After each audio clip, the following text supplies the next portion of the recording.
Welcome to wonder B. കൂട്ടുകാരെ, നാം ഇന്ന് കേൾക്കാൻ പോകുന്നത് പുലിത്തോലിട്ട കഴുതയുടെ കഥയാണ്. പണ്ട് ഒരു ഗ്രാമത്തിൽ ദരിദ്രനായ ഒരു അലക്കുകാരൻ ഉണ്ടായിരുന്നു.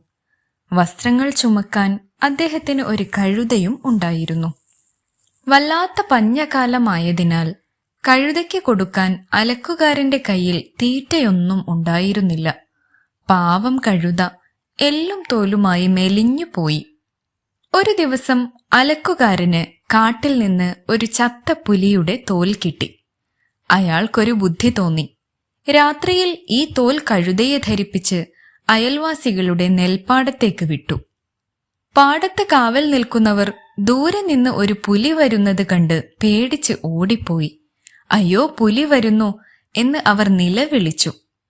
ആരും തടയാനില്ലാത്തത് കൊണ്ട് നമ്മുടെ കഴുത വയറ് നിറയെ നല്ല പച്ച നെല്ലും പയറും ഒക്കെ തിന്നു. കുറച്ച് ദിവസങ്ങൾ കൊണ്ട് കഴുത നല്ല ആരോഗ്യവാനായി മാറി. ഒരു രാത്രിയിൽ പതിവ് പോലെ കഴുത പുലിത്തോലിട്ട് പാടത്ത് മേയുകയായിരുന്നു.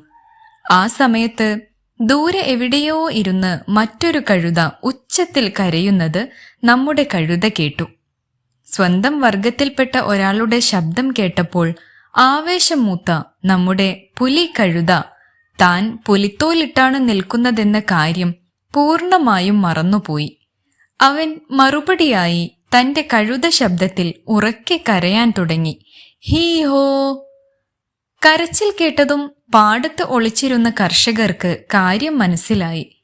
ഇതൊരു പുലിയല്ല, പുലിത്തോലിട്ട വെറുമൊരു കഴുതയാണ് എന്ന് പറഞ്ഞ് അവർ വടികളുമായി ഓടിയെത്തി. പാവം കഴുതയ്ക്ക് നല്ല തല്ല് കിട്ടി. അവൻ ജീവനും കൊണ്ട് അവിടുന്ന് ഓടി രക്ഷപ്പെട്ടു.